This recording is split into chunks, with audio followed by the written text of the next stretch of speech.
Imagine this. You're standing in a ballroom with 500 of Boston's most powerful people, watching your ex-husband announce his engagement to a billionaire heiress, while his mother tells everyone that after 15 years, they're finally correcting a bloodline mistake, meaning you. How would that feel? 5 months ago, my husband Marcus Morrison, CEO of a $500 million empire, handed me divorce papers with a smile. His family had spent 15 years calling me a gold digger, despite my Harvard law degree. Now he was free to marry Victoria Ashford, someone worthy of the Morrison name. I signed those papers without shedding a single tear, because while Marcus celebrated with champagne at the Ritz-Carlton, I was meeting with a 72-year-old nurse in Maine who held the key to destroying everything the Morrisons built their pride on. My name is Delilah Dixon. I'm 42 years old, and this is the story of how a simple DNA test transferred a $500 million empire to the woman they threw away like trash 45 years ago. If you're watching this, please subscribe and let me know where you are watching from. For 15 years, I existed as a ghost in the Morrison mansion. Every Thursday evening, the family gathered for their traditional dinner at the Beacon Hill estate, a ritual as sacred as Sunday Mass to Eleanor Morrison, my mother-in-law, and the iron-fisted matriarch of the family empire.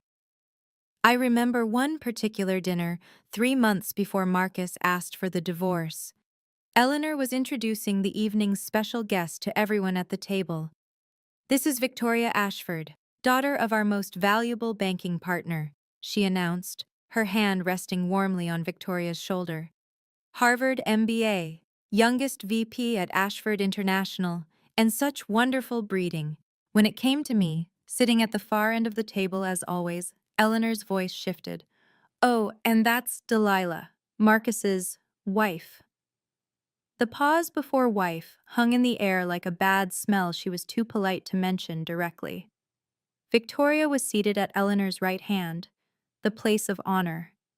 I sat between the family accountant and Marcus's teenage nephew, who spent the entire dinner on his phone. When the staff brought out the courses, Eleanor made sure to mention how Victoria's family chef had trained at Le Bernardin. Then she looked at me.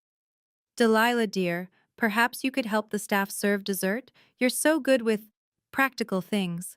The room went silent. Marcus didn't even look up from his conversation with Victoria about the Ashford Yacht Club. I stood, smiled, and helped serve the creme brulee to people who wouldn't make eye contact with me. That night, as we drove home in silence, I knew something had shifted. Marcus had stopped pretending to defend me. I had become invisible in my own marriage, a placeholder waiting to be replaced. The second sign came 2 weeks later in the Morrison Holdings boardroom. I had spent 3 months crafting the merger agreement with the Hartley Group, a deal worth $50 million that would expand Morrison's reach into 3 new states. Every clause, every provision, every detail had been meticulously reviewed and negotiated. I'd worked 18-hour days, missed Emma's school play, and canceled my own birthday dinner to get it done. The morning of the announcement, Marcus stood before the board of directors, holding the leather-bound contract I'd prepared. "Ladies and gentlemen," he said, his voice full of pride, "I'm pleased to announce that after months of my negotiations, we've secured the Hartley merger. Not one mention of my name, not one acknowledgement of my work." David Morrison, Marcus's younger brother and the company's CFO, actually laughed. He leaned over to the board member next to him, loud enough for me to hear from my seat in the back corner. "Marcus's wife is good at something after all. She knows when to stay quiet." I sat there, hands folded in my lap, watching my husband take credit for my sleepless nights. The board members congratulated him. They shook his hand. They praised his business acumen. And Marcus? He basked in it all, never once glancing in my direction. Later, in his office, I asked him why he didn't mention my contribution. He looked at me like I was a child asking why the sky was blue. "A Morrison wife knows her place, behind her husband, never beside him. That's how my mother did it. That's how it's done." That afternoon, I made my first call to a divorce attorney. Not to file, but to understand my options. Something was coming. I could feel it. The stakes became crystal clear the day Marcus finally asked for the divorce. We were in his study, the same room where he'd proposed 16 years earlier. Now, instead of champagne and roses, there were legal documents and threats. "If you make this difficult," he said, sliding the papers across his mahogany desk, "you'll lose everything, Emma and James included." I picked up the documents, scanning the terms. My name had already been removed from our joint accounts. The Boston penthouse, the Martha's Vineyard summer home, the investment portfolio, all transferred to Morrison Family Trusts 2 years ago. I'd been signing papers he put in front of me, trusting my husband. What a fool I'd been. "The children need stability," Marcus continued, his tone as casual as if discussing the weather. "Morrison's stability, not some working mother who can barely make partner at a mid-tier law firm." The law firm. Brennan and Associates had just landed Morrison Holdings as their biggest client, worth $3 million annually in billing. My boss, Richard Brennan, had made it clear that keeping the Morrisons happy was now the firm's top priority. "Sign quietly," Marcus said, "or you'll never see Emma and James graduate. My mother has 3 judges in her pocket, and you know it." He was right. Eleanor Morrison's charity galas had funded half the judicial campaigns in Massachusetts. Her reach extended into every courtroom, every law office, every corner of Boston's legal world. I looked at the divorce papers again. Standard no contest clause, minimal alimony, supervised visitation with my children. After 15 years of marriage, I was being erased like a typo in a contract. "I need time to review these with my attorney," I said. Marcus smiled. "You have until Monday. Sign them or I file on grounds of abandonment. Your choice." The pressure came from every direction. Richard Brennan called me into his office the next morning, his usually warm demeanor replaced with corporate coldness. "Delilah, I hear there might be some personal complications with the Morrison account," he said, not meeting my eyes. "I trust you'll handle things professionally. We can't afford to lose them." Translation: Don't fight the divorce. My supposed friends were even less subtle. Jennifer Walsh, whose daughter attended the same private school as Emma, canceled our lunch with a text. "So sorry, scheduling conflict." Sarah Martinez, my tennis partner for 5 years, suddenly had a full calendar. Even my hairdresser mysteriously had no openings for the next 3 months. The Morrison name was poison, and anyone who stood with me against them would be infected by association. The worst moment came when Emma, my beautiful 16-year-old daughter, found me crying in the kitchen. "Mom, why does Grandma Eleanor hate you?" she asked, her voice small and confused. "She told me you're trying to destroy our family, that you're jealous of Dad's success." I pulled her close, smelling her vanilla shampoo, feeling her trembling. "Baby, sometimes adults make things complicated, but I love you and James more than anything in this world." "Then why won't you just sign the papers?" she asked. "Dad says if you really loved us, you'd want us to be happy." My heart shattered. They'd weaponized my own children against me. That evening, alone in the guest bedroom of what was still technically my home, my phone buzzed. Unknown number. Area code 207. Maine. I almost didn't answer. But something, call it instinct or desperation, made me pick up. "Mrs. Dixon, my name is Margaret Hayes. I was your father-in-law's nurse. There's something William wanted you to know." Saturday morning. Marcus cornered me in the kitchen while the kids were at their swimming lessons. "Sign it, today." "I need time to review." "There's nothing to review." I set down my coffee cup, keeping my voice steady. "Even Morrison Holdings reviews contracts before signing." His jaw tightened. "You're not Morrison Holdings." "No, I never was I?" He slammed his hand on the marble counter, making me flinch. "Stop playing games, Delilah." "I'm not playing anything. I'm following standard legal protocol." "Standard?" He laughed, sharp and bitter. "You think you're in a position to demand anything standard?" I think I'm entitled to read what I'm signing. Entitled. He moved closer, his cologne. Tom Ford. I'd bought it for him last Christmas. Suddenly suffocating. You've been living off Morrison money for 15 years. That ends now. Morrison money I helped earn. That merger with Hartley? My work. Your work? His face reddened. You did what any paralegal could do. Then hire a paralegal next time. There won't be a next time. His voice dropped, dangerous. Sign the papers, or I'll make sure you never practice law in Boston again. I met his eyes. Is that a threat? It's a promise. My mother owns this city. Your mother. I picked up my coffee again, surprised my hands weren't shaking. Your father would have handled this differently. Something flickered across his face. Pain, anger, before his expression hardened. My father is dead, and he always said you weren't really one of us anyway. The doorbell rang before I could respond. Marcus frowned. We weren't expecting anyone.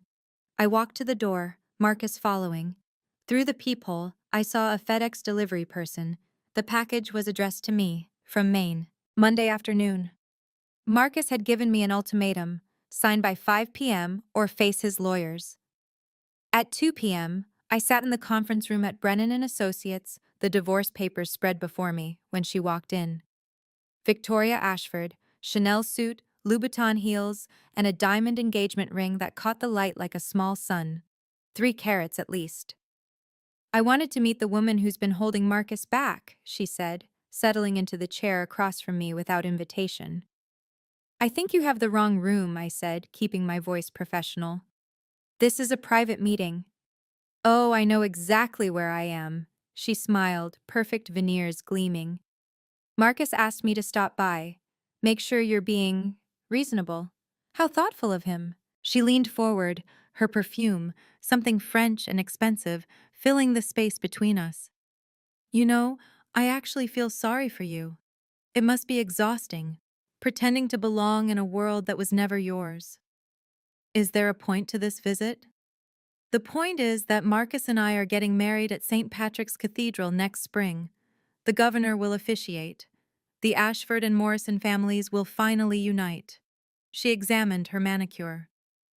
It's what should have happened 15 years ago, before Marcus's little rebellion. His rebellion? Marrying beneath him. Her eyes met mine, cold and calculating. But don't worry, we'll send you an invitation. Staff entrance, of course. I stood, gathering the papers. I think we're done here. Sign the papers, Delilah. Take the money and disappear. It's more than someone like you deserves anyway. As she swept out, her heel caught on the carpet. She stumbled, just slightly, but enough to crack that perfect composure. Careful, I said. Even Louboutins can't prevent every fall. If you've ever been dismissed by people who think they're better than you, you'll understand what happens next. Before we continue, please hit that subscribe button and ring the notification bell. I'm curious, have you ever kept a secret that could destroy someone who underestimated you? Let me know in the comments below. Now, let's see what happened when I got that mysterious call from Maine. The package from Maine contained a single key and an address for a safety deposit box at Boston Private Bank. The note attached, written in shaky handwriting, simply said, "William wanted you to have this when the time was right. M. Hayes." I called the number that had appeared on my phone 3 days earlier. "Mrs. Dixon," Margaret Hayes answered on the first ring, her voice soft but clear. "I've been waiting for your call." "Who are you?" I was William Morrison Sr.'s private nurse for his last 5 years, but I knew him much longer than that. A pause. 45 years, to be exact. My mind raced. William had died 3 years ago. Why was his nurse contacting me now? "There's something William left for you," she continued. "Something he said only you would have the courage to use correctly. He made me promise to wait exactly 3 years after his death, then send it to you." Why me? Why not Marcus or Eleanor? A soft, sad laugh. Because you're the only Morrison who isn't really a Morrison. William said that would make all the difference. I don't understand. The safety deposit box contains a letter. That letter will explain everything. But Mrs. Dixon, once you open that box, there's no going back. William made sure of that. What do you mean? I mean that letter has been held by Jonathan Whitman of Whitman and Associates for 20 years. It's been notarized, witnessed, and sealed by the Suffolk County Court. Whatever's in there, it's legally binding. My hands trembled slightly. Why are you telling me this? Because William said you'd be the only Morrison who'd do the right thing, even if it costs you everything. The line went silent for a moment. The bank closes at 5, Margaret said. Same deadline as your divorce papers. Interesting coincidence, isn't it? At 3:47 p.m., I stood in the vault of Boston Private Bank, the safety deposit box open before me. Inside were 3 items: a sealed envelope marked Last Will and Testament, William Morrison Sr., supplementary, a leather journal, and a manila folder containing what looked like medical records. My phone buzzed. Marcus. 1 hour left. Don't be stupid. I opened the journal first. William's familiar handwriting filled the pages, dates going back to 1979. March 15th, 1979. My son was born today. Not the son Eleanor will claim, but my actual son. Margaret has agreed to what must be done. God forgive me. My breath caught. I flipped forward. June 1st, 1979. Eleanor has taken the baby as planned. Marcus will never know Margaret exists. The adoption papers are sealed. Eleanor is finally happy. But what have I done? The medical records confirmed it. Birth certificate, baby boy Hayes, March 15th, 1979. Mother, Margaret Hayes. Father, William Morrison. Another document, adoption papers, June 1st, 1979. Eleanor and William Morrison adopting Marcus Hayes, renamed Marcus Morrison. The sealed envelope remained. On it, a note. To be opened only in the presence of Jonathan Whitman. I called the number on Whitman's business card, also in the box. Mrs. Dixon, he answered immediately, as if expecting my call. I've been waiting 20 years for this phone call. You knew William? Who? I drew up his real will. The one Eleanor doesn't know exists. Can you be at my office in 30 minutes? I looked at my phone. 4:15 p.m. 45 minutes until Marcus's deadline. Mr. Whitman, what's in this will? The truth, Mrs. Dixon. And the truth always finds its way. Always. Jonathan Whitman's office occupied the top floor of a building overlooking Boston Harbor. The man himself was exactly what you'd expect from someone who'd kept a secret for 20 years. Silver-haired, sharp-eyed, and utterly unimpressed by the Morrison name. William came to me in 2001, he said, breaking the seal on the envelope with practiced precision. He knew he was dying. Pancreatic cancer. He had maybe 3 years left and a lifetime of regret. I watched as he unfolded the documents. Why didn't he just tell the truth then? Eleanor, she controlled everything by that point. If she knew about Margaret, about Marcus's real parentage, she would have destroyed them both. William was a coward in life, but he tried to be brave in death. The will was comprehensive, witnessed by 3 separate parties, notarized by the state, filed with the court under seal. Ironclad. Upon the dissolution of Marcus Morrison's marriage, Whitman read, 60% of Morrison Holdings' shares shall transfer to Marcus's biological mother, Margaret Hayes, or her designated representative. I stared at him. Dissolution of marriage? He knew Marcus would divorce me? William knew his son, knew Eleanor's influence. He said Marcus would eventually repeat his father's mistakes, choosing status over substance. When that happened, he wanted someone strong enough to set things right. But why Margaret? Why now? Whitman pulled out a DVD. William recorded this a month before he died. He wanted to make sure there was no question about his intentions. On the screen, William Morrison Sr., gaunt from cancer but clear-eyed, spoke directly to the camera. I, William Morrison Sr., being of sound mind, do hereby confirm that Marcus Morrison is the biological son of Margaret Hayes, born March 15, 1979. The adoption was arranged to protect my marriage and Morrison Holdings. My greatest regret, my greatest shame. 3 days after the divorce was finalized, Morrison Holdings held its quarterly shareholders meeting. 200 of Boston's most influential people gathered in the Morrison Towers conference hall. I had no invitation, but I went anyway. Security stopped me at the entrance. "I'm sorry, Mrs. Dixon, you're not on the list." "It's Ms. Dixon," I corrected, "and I'm a shareholder." The young guard looked uncomfortable. Mr. Morrison specifically said, "Let me guess, I'm no longer family?" Marcus appeared in the lobby, Victoria on his arm, both dressed impeccably for their grand entrance. He saw me and actually laughed. "Security, please escort my ex-wife out. She's confused about her status." The word ex-wife rang through the marble lobby. Heads turned, whispers started. I recognized half the faces, people who'd eaten at my table, whose children played with mine. "I'm here as a shareholder," I said calmly. "You own exactly 1 share," Marcus said loudly, ensuring everyone heard. "A gift from my momentary lapse in judgment. Security?" David Morrison emerged from the elevator, smirking. "Marcus, we're about to announce Victoria as our new strategic development advisor. We shouldn't keep the board waiting." Victoria's smile was radiant.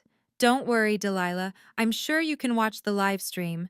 Morrison Holdings believes in transparency, after all." They swept past me into the conference hall, the doors closing firmly behind them. Security guided me to the exit, their hands gentle but insistent. Outside, standing on the sidewalk, where I'd once had a reserved parking space, I pulled out my phone and called Margaret. "They just locked me out," I said. "Good," she replied. "Now they'll never see us coming." The next morning, Eleanor Morrison held a press conference at the Four Seasons. The topic: Morrison Holdings' return to traditional values. Every major Boston media outlet attended. I watched from my laptop in my new one-bedroom apartment in Cambridge, my children at their father's penthouse for his custody week. "The Morrison family has always stood for excellence, integrity, and breeding," Eleanor announced to the gathered press. "After a brief period of adjustment, we're pleased to announce that Morrison Holdings is returning to its foundational principles." A reporter asked, "Is this related to Marcus Morrison's recent divorce?" Eleanor's smile was razor-sharp. "Let's just say that sometimes it takes 15 years to correct a mistake, but the Morrison blood runs pure again." The camera panned to show Marcus and Victoria, standing together like a magazine cover. Victoria spoke next, her voice carrying perfectly pitched confidence. "The partnership between Morrison Holdings and Ashford Banking will create unprecedented opportunities. This is what happens when the right families finally unite." My phone buzzed with texts from former friends, all variations of "I'm so sorry" and "How humiliating." Not one offered actual help. Emma called me, crying. "Mom, kids at school are saying you were never good enough for Dad, that you trapped him. Is it true?" "No, baby, it's not true." "Then why is everyone saying it?" I had no good answer. Not yet. That afternoon, I sat with Margaret in her modest Maine cottage, going through 45 years of hidden documents. Birth records, DNA tests William had secretly ordered, photos of Margaret holding baby Marcus before Eleanor took him. "It's time," I said, looking at this gentle woman who'd lost everything to Morrison pride. Margaret nodded. 20 years I've waited. Yes, it's time." We had one shot to make this undeniable. I hired 3 independent DNA testing laboratories: Boston Genetics, Veritas Labs, and Northeast Medical Testing. Each would conduct separate analyses to prevent any claims of tampering or error. The challenge was getting Marcus's DNA, but I had something the Morrisons never expected. 15 years of marriage meant 15 years of collected memories. In our old photo albums stored in my apartment, I found what I needed: a lock of Marcus's hair from our wedding album, preserved between pages like a pressed flower. I'd saved it after his first haircut as a married man, a sentimental gesture he'd mocked at the time. Margaret provided blood samples to all three labs. We paid for expedited testing, chain of custody documentation, and legal verification. Each result would be notarized and authenticated with tamper-proof QR codes. While we waited, Jonathan Whitman prepared the legal framework. The Morrison Annual Gala is in 2 weeks, he said. 500 guests, full media coverage. If we're going to do this, that's our stage. Can they stop us? They can try, but I've got a court order ready. Judge Harrison owes me several favors, and he has no love for Eleanor Morrison after she tried to primary him 3 years ago. The DNA results arrived simultaneously, as requested. All three labs confirmed the same result: 99.97% probability of maternal relationship between Margaret Hayes and Marcus Morrison. I stared at the reports, thinking about Emma and James, about the family explosion this would cause. Then I remembered Eleanor's words. The Morrison blood runs pure again. Pure blood, I said to Margaret. Let's show them what pure really means. Margaret squeezed my hand. I don't want their money, Delilah. I just want my son to know the truth. The Morrison Annual Gala was about to become the most memorable in company history. If you're enjoying this story of justice served cold, please share it with someone who needs to hear it, and don't forget to subscribe if you haven't already. Have you ever witnessed someone's arrogance destroy them publicly? Share your story in the comments. Now, let's get to the main event. The Morrison Annual Gala at the Four Seasons Boston was the social event of the year. November 15th, 7 p.m. sharp. 500 guests including senators, judges, Fortune 500 CEOs, and every major media outlet in New England. The theme? Legacy of Excellence. I arrived at 7:45 after Marcus had already begun his speech. Margaret was beside me wearing a simple navy dress, looking like any respectable grandmother.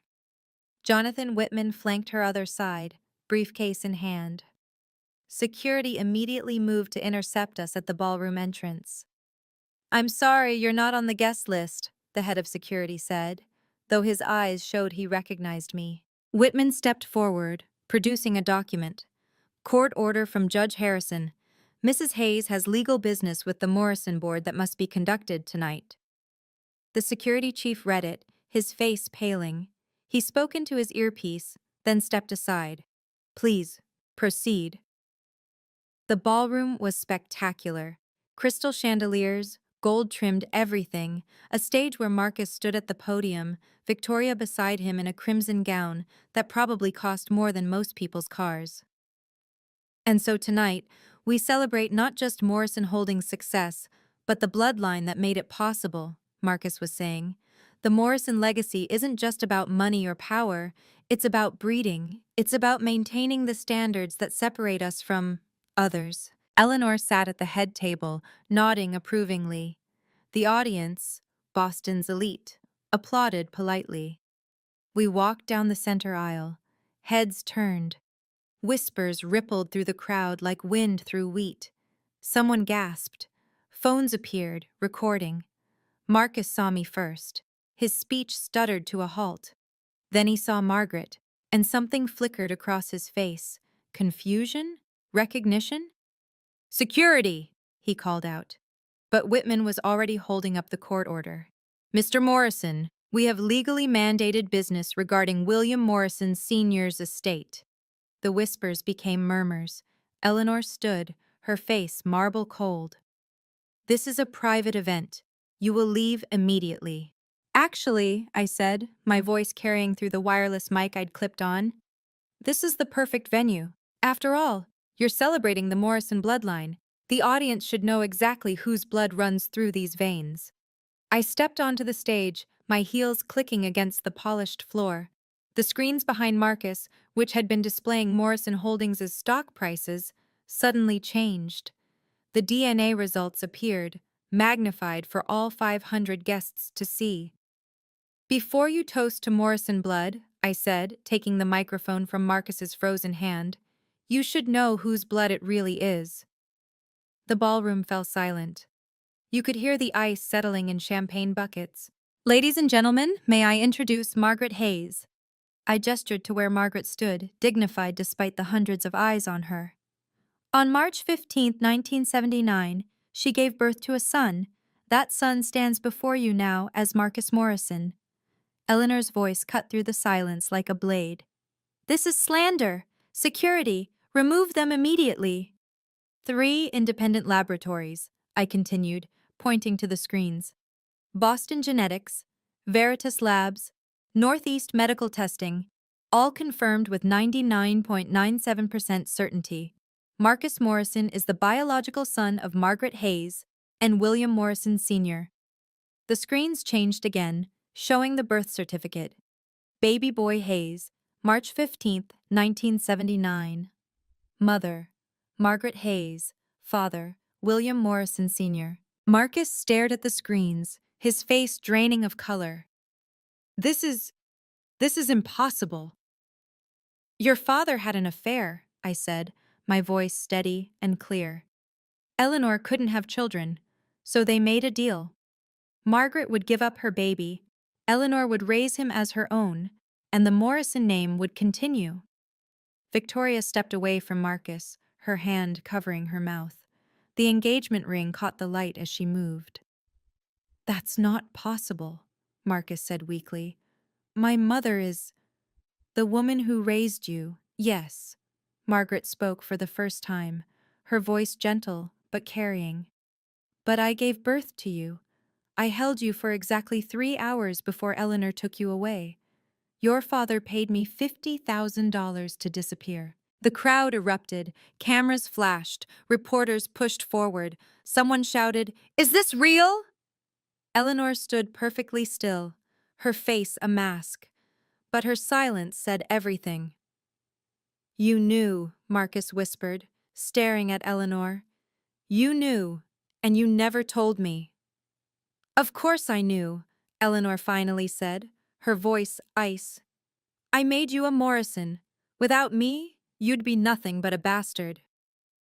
Jonathan Whitman stepped onto the stage, his presence commanding immediate attention. The veteran lawyer had prosecuted senators and defended billionaires. When he spoke, people listened. "I represent the estate of William Morrison Sr.," he announced, pulling documents from his briefcase. 20 years ago, William came to me with a supplementary will. This will was sealed by the Suffolk County Court, to be opened only upon the dissolution of his son's marriage. He held up the document, its official seals visible even from the back of the ballroom.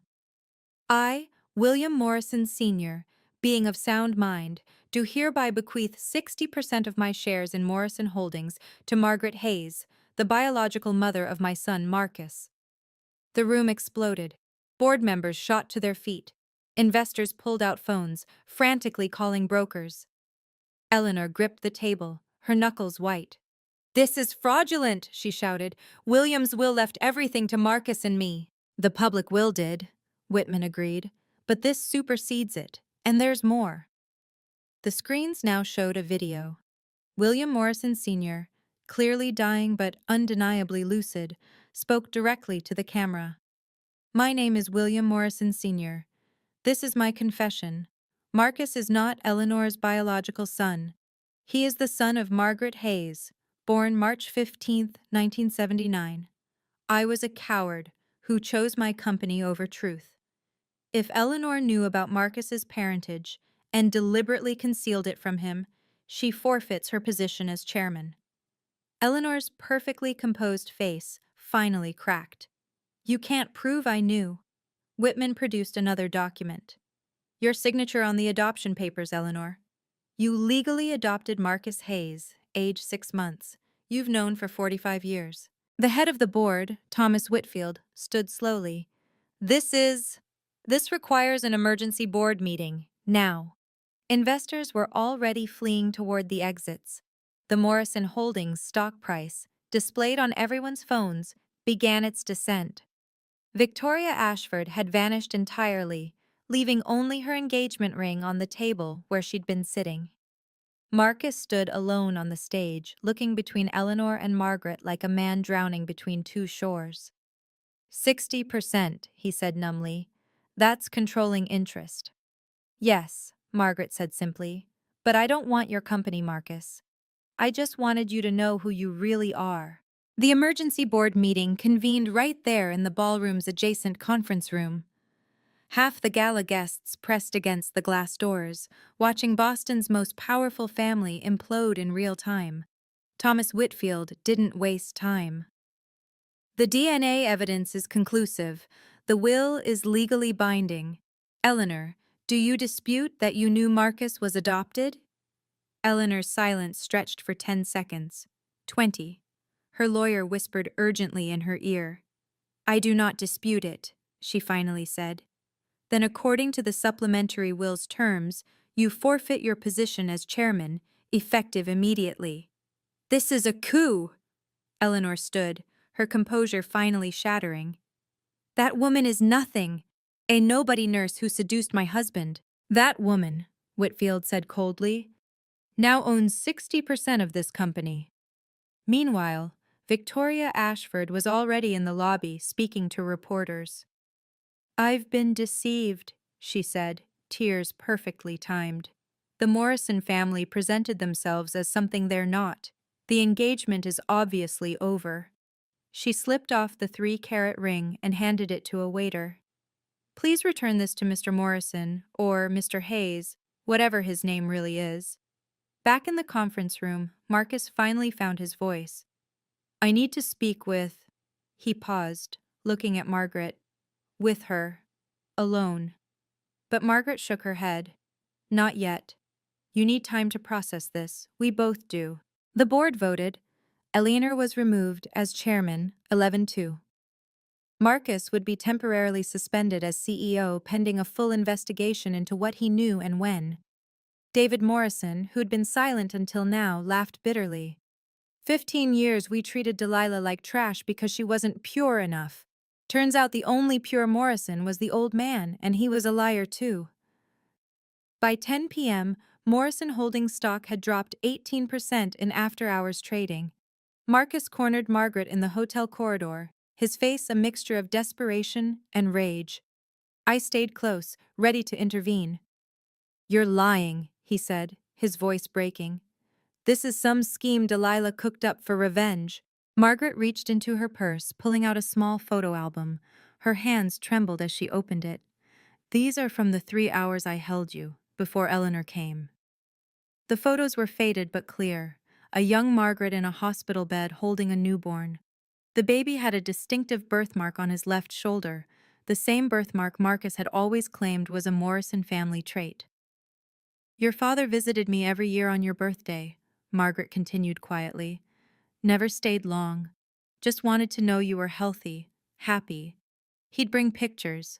I have 39 years of pictures of you that William gave me. Marcus stared at the photos, his world crumbling. Why didn't you fight for me? I was 22, no money, no family. Your father offered me a choice. Give you up and you'd have everything, or keep you, and we'd both have nothing.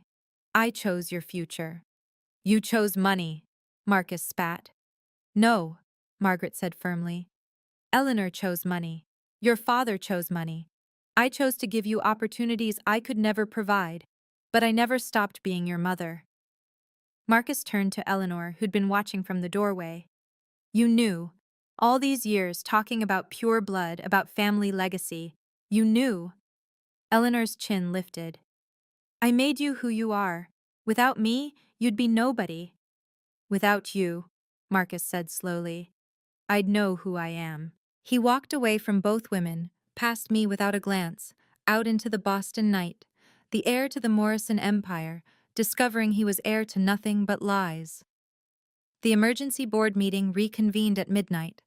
The hotel's business center had been transformed into a makeshift corporate courtroom with board members, lawyers, and key investors present. Thomas Whitfield called for order. We need immediate decisions to prevent total stock collapse when markets open. The corporate bylaws were clear. With 60% ownership, Margaret Hayes had controlling interest, but she stood and surprised everyone. "I don't want to run Morrison Holdings," she said simply. "I'm a 72-year-old retired nurse, but I also won't let it continue under the leadership of people who built their empire on lies." She looked directly at me. "I'm appointing Delilah Dixon as my legal representative to manage my shares. She knows this company better than anyone, having built half its recent deals while being treated as furniture." The board exchanged glances. Whitfield cleared his throat.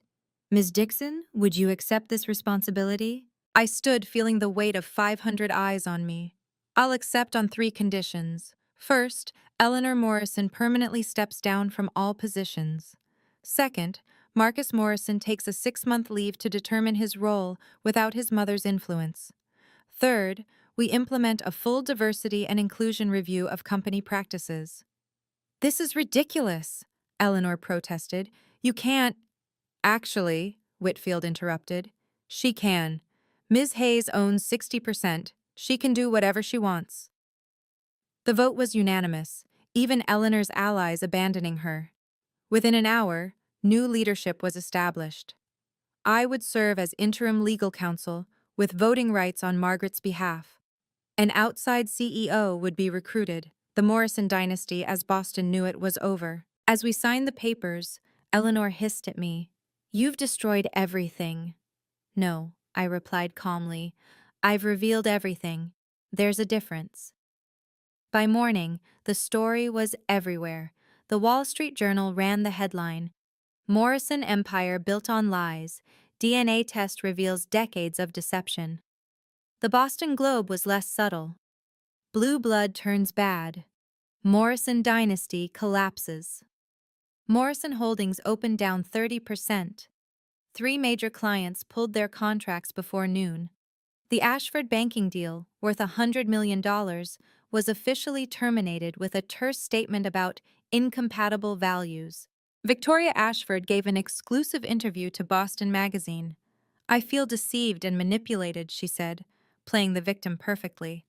The Morrison family presented themselves as something they weren't. "I'm just grateful I discovered the truth before making a terrible mistake." The social fallout was equally swift. The Union Club revoked Eleanor's membership, citing conduct unbecoming. The Morrison Foundation's annual charity gala was canceled when every major sponsor withdrew. The family's reserved pew at Trinity Church suddenly became available. My phone buzzed with messages from people who hadn't spoken to me in months. Former friends suddenly remembered my number. Jennifer Walsh texted, "Always knew something was off about Eleanor. Coffee tomorrow?" I deleted them all. The only message I kept was from Emma. "Mom, everyone at school is talking about Dad. Is it true? Is Grandma Eleanor not really his mom?" I called her immediately. "It's complicated, sweetheart. But yes, it's true." So all that stuff about pure blood and family legacy was a lie. Your worth isn't determined by your bloodline, Emma. It never was. Is that why they were so mean to you? Because you weren't rich enough? Yes. That's messed up, Mom.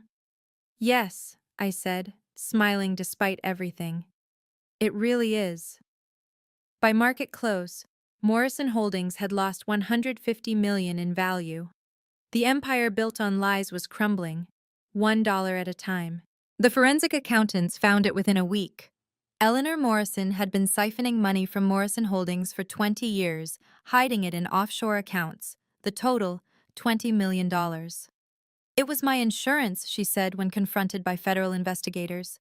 "I always knew this day might come." The FBI arrested her at the Beacon Hill mansion, the same dining room where she'd humiliated me countless times. The photos of her in handcuffs made every newspaper in New England. The woman who valued appearance above all else, destroyed by her own image. Her assets were frozen pending investigation. The mansion, worth $12 million, was seized. The Martha's Vineyard estate, the art collection, the jewelry, all gone. Eleanor Morrison, who'd spent 45 years at the apex of Boston society, was forced to move into a 2-bedroom apartment in Brookline.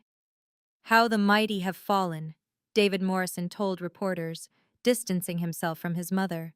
"I had no knowledge of her financial crimes." The society ladies who'd orbited Eleanor for decades scattered like startled birds. Not one offered help. The woman who'd ruled through fear found herself utterly alone. She tried calling me once. I let it go to voicemail. Delilah, this is all your fault. You've destroyed a legacy that took generations to build. I hope you're satisfied. I wasn't satisfied. I wasn't happy. I was just free. Margaret, meanwhile, used part of her inheritance to pay Eleanor's bail. I'm not doing it for her, she explained. I'm doing it for Marcus. No child should see their mother in jail, even if she's not their real mother. It was more grace than Eleanor had ever shown anyone. The contrast wasn't lost on the media or on Marcus. 2 weeks after the gala, Marcus showed up at my Cambridge apartment. He looked haggard, unshaven, wearing jeans and a Boston College sweatshirt instead of his usual Italian suits. Can we talk? He asked. I let him in but didn't offer coffee. Some gestures were beyond me. I was wrong, he started. About everything. About you. About what matters. 15 years too late for that conversation, Marcus. He nodded, accepting the hit. I know, I need you to know that I see it now. How Eleanor poisoned everything. How I let her. You didn't just let her. You participated. Enthusiastically. You're right.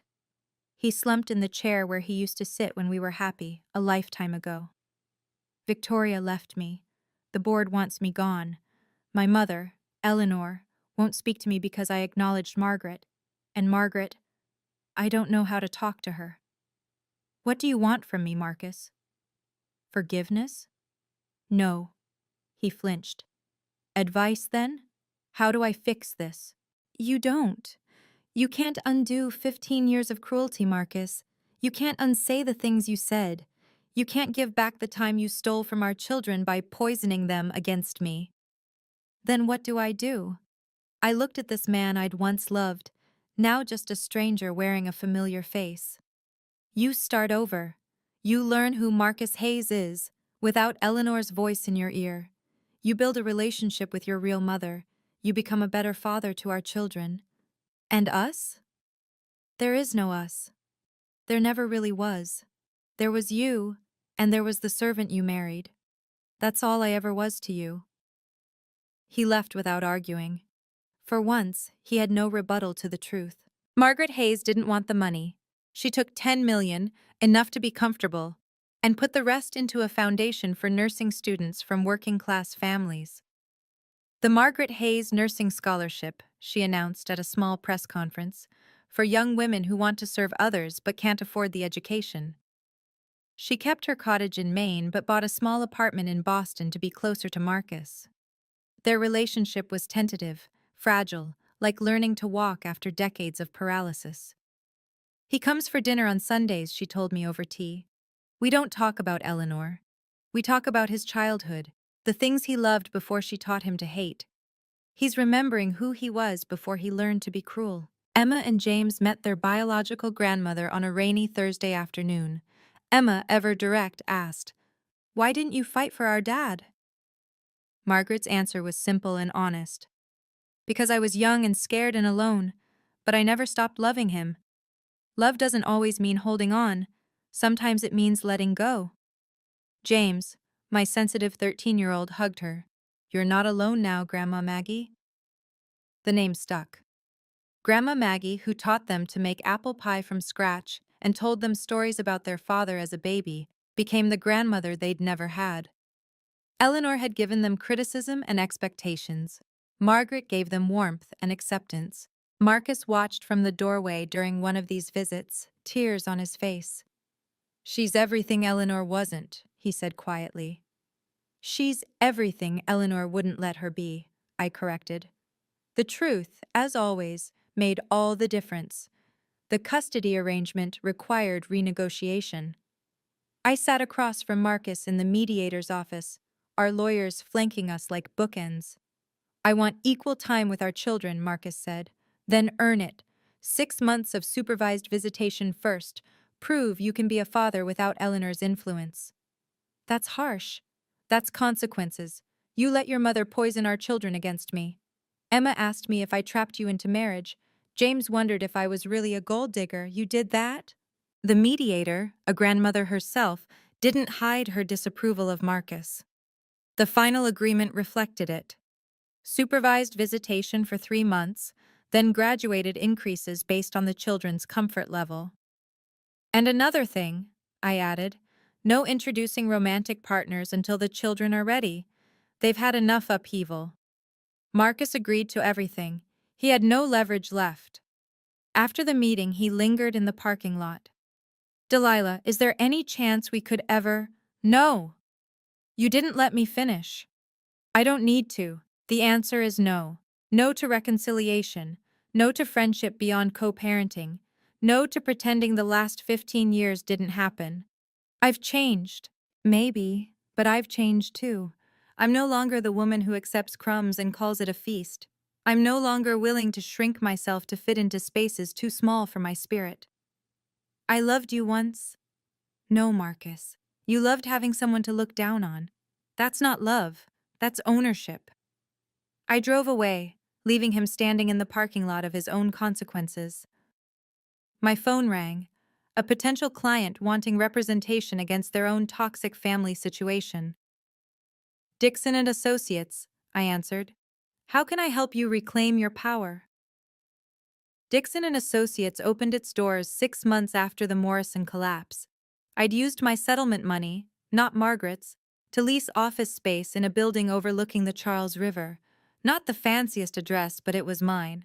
The practice specialized in what I knew best: family law with a focus on financial abuse and inheritance disputes, women who'd been erased from family businesses, children cheated out of rightful inheritances, spouses whose contributions were invisible until divorce revealed the truth. My first client was a doctor whose husband's family claimed her practice was marital property, despite her building it before marriage. We won. The second was a son discovering his stepmother had manipulated his dying father into changing his will. We got it overturned. Word spread.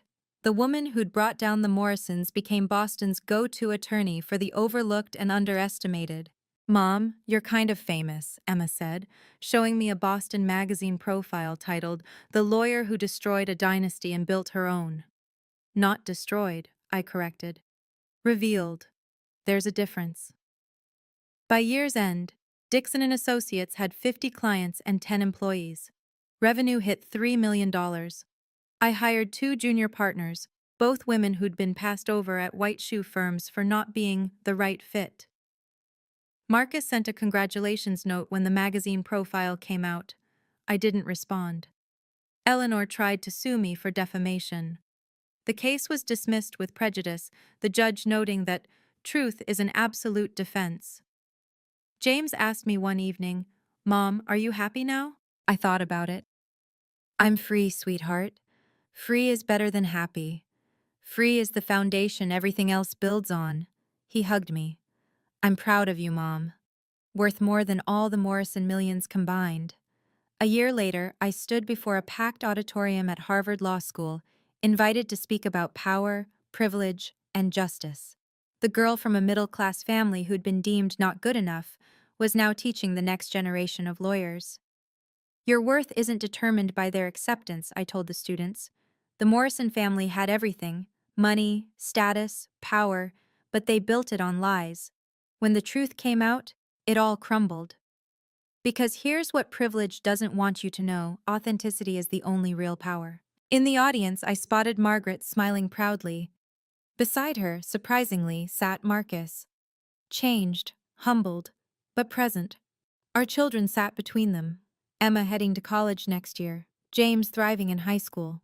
Morrison Holdings had recovered under new leadership, the stock price stabilizing after a year of reforms.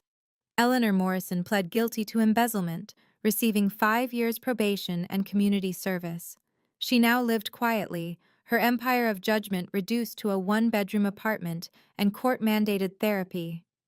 After my speech, a young woman approached me.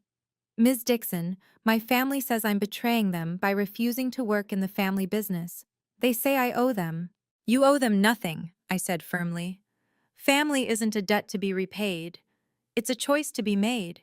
Choose yourself. Margaret and I had dinner that night, two women who'd been underestimated, now holding the cards. William would be proud, she said. William was a coward, I replied gently, but his cowardice taught us courage. We toasted with wine that cost less than Eleanor's usual champagne but tasted of something priceless. Freedom. The Morrison name still existed, but its meaning had changed. It was no longer about blood or breeding. It was about the truth that sets us all free. If this story resonated with you, please share it with someone who needs to remember their worth. Don't forget to subscribe for more stories of justice and truth prevailing. I'd love to hear your thoughts. Have you ever stood up to someone who underestimated you? Leave a comment below. And remember, your value doesn't decrease based on someone's inability to see your worth. Until next time, stay strong.